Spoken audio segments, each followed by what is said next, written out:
2 वर्षापूर्वी ज्यावेळेला मी पुणे जिल्ह्याचा पालकमंत्री होतो त्यावेळेला सोहेल शर्मा नावाचे एक डीसीपी होते, जे आधीच्या 14 ते 19 मध्ये कोल्हापूर आणि सांगलीत माझ्याबरोबर काम त्यांनी केल्यामुळे आमच्या दोघांच्या बोलण्यातून ही कल्पना इव्हॉल्व झाली की बा चोरी झाल्यानंतर ती सापडते, मग ती इंडिव्हिज्युअल त्याला पोलीस स्टेशन बोलवून आपण देतो.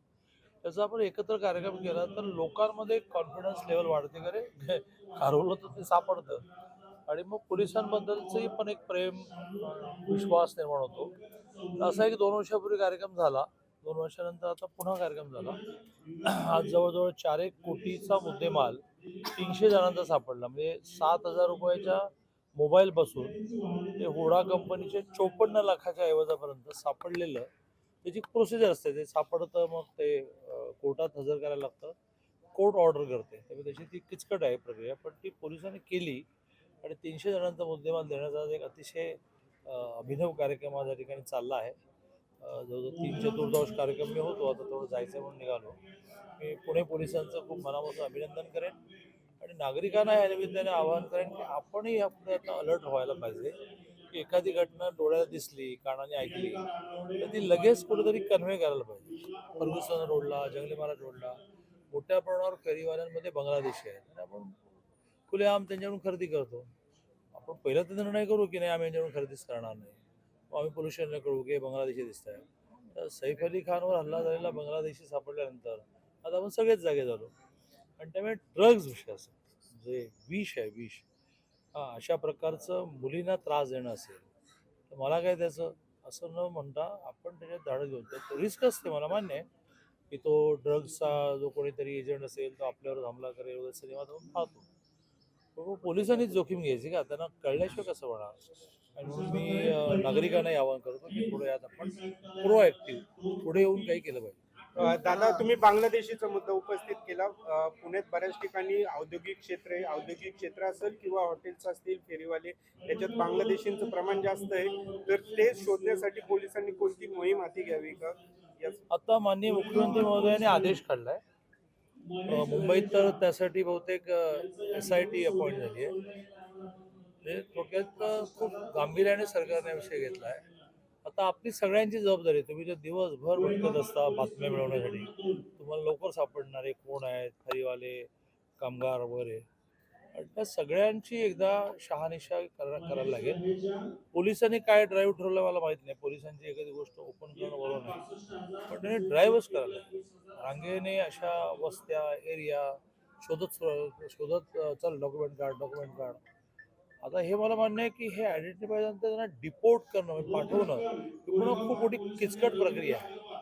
पण शासन याच्या प्रत्येक गोष्टीचा विचार करतो. आता सांगलीचं पालकमंत्रीपद कधी स्वीकारणार आहात तुम्ही? 26 जानेवारीला झेंडावंदनाला जाईल, तिथून सुरुवातच होईल. पण असं वाटत नाही का दादा, तुम्ही सांगलीचे पालकमंत्री झाला तर पुण्याच्या मतदारसंघाकडे तुमचं लक्ष कमी होईल नाही. किंवा परत तुम्ही कोल्हापूरच्या दिशेने निघाला? नाही. पुण्याकडे दिशा क्लिअर आहे की पक्ष मजबूत करणं, लोकांचे प्रश्न सोडवणं ही दिशा आहे. कधी अमरावतीकडे असते, कधी ती सोलापूरकडे असते, कधी कोल्हापूरला होतो. 14 ते 19 5 वर्ष सलग होतो कोल्हापूर. 14 ते 16 2 वर्ष सांगली होतं, 1 वर्ष जळगाव पण होतं.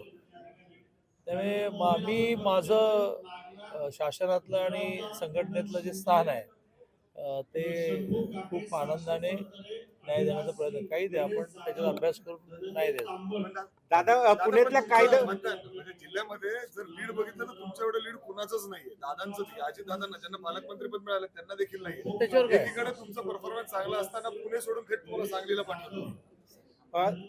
मतदान किती झालं, लीड किती होता यावर जबाबदाऱ्या ठरत नसतात. मी आता अलीकडे 1 आठवड्या 10 दिवसात 15 दिवसात सगळ्या ग्रुपमध्ये वेगवेगळ्या वेळेला एकच शब्द वापरतो, तारतम्य. तारतम्याचा अर्थ असा आहे की सब घोडे 12% नाही, त्या घटनेप्रमाणे निर्णय करणं. तसं पुणे जिल्ह्यामध्ये म्हणजे मुंबईमध्ये स्वतः देवेंजीने, म्हणजे त्यांनी गडचिरोली जिल्हा घेतल्याबरोबर पण ते मुंबईत आहेत. पुण्याकडे देवेंजी अजितदादा लक्ष घालत आहेत. असं त्या जिल्ह्याच्या आवश्यकतेप्रमाणे तारतम्य ठेवून निर्णय होत असतात आणि त्याहीपेक्षा चांगला शब्द वापरला, समजदारीवर निर्णय होतो. तर ही समजदारी आहे की आपल्या मुख्यमंत्र्यांनी काही ठरवलं आहे, त्याला काही लॉजिक आहे. दादा 2 जागांसाठी मग तारतम्य कमी पडलं का ते 2 नाशिक आणि हे असं काय. देवेंद्रजी हे असे राज्यकर्ते जन्माला आले त्यांना डावा आणि उजवा काही नाही. दादा पुण्याचे पालकमंत्री अजित पवार यांनी पुणे पोलिसांच्या कार्यपद्धतीवर मध्यंतरी टीका केलेली आहे. आपल्याला काय वाटते की पुण्यातली गुन्हेगारी रोखण्यासाठी पुणे पोलीस सक्षम? नाही नाही, दादांनी टीका करताना दादांचा उद्देश असा नव्हता की पुणे पोलीस यशस्वी झालं नाही. दादांचं म्हणणं एवढंच होतं की हे जरा आणखीन इफिशियन्सी वाढवली पाहिजे आणि दादांना हे मान्य आहे की थोडी आपणही यांच्याकडे लक्ष दिलं पाहिजे. यांची वाहनं, यांची साधनं हे सगळं अपडेट केलं पाहिजे. CCTV म्हणजे मी CCTVच्या एका फार मोठ्या कंपनीमध्ये परवा त्या मालकाच्या आग्रहामुळे गेलो. कमाल आहे, कमाल, अक्षरशः टेक्नॉलॉजी कमाल आहे. पण मग त्याच्या कॉस्ट पण तशाच आहेत. बजेट सँक्शन झालं पाहिजे, घेता आलं पाहिजे. म्हणजे अगदी किलोमीटर अंतरावरच्या गाडीचा नंबर तो हे स्कॅन करत होता. दादा मला एक बोलायचंय. पोलिसांना बोलताय ना त्या संबंधित बोलायचंय. अरे बाबा, प्रेस कॉन्फरन्स झाली आहे, काहीच काही सेन्स नाही आहे. प्रेस कॉन्फरन्स त्याला म्हणतात, प्रेस कॉन्फरन्स. थांबा, जात नाही. दादा पुणे शहरामध्ये सायबर गुन्हेगारीचं प्रमाण खूप वाढलेलं आहे हो. आणि उघडकीचं प्रमाण खूप कमी आहे. कशाचं?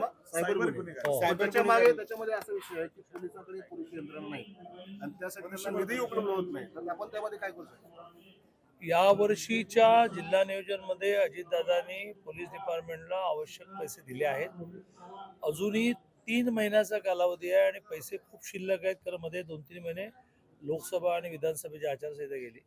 दादा उरलेल्या पैशाचा विनियोग करताना, डिस्ट्रीब्यूट करताना पोलिसांवर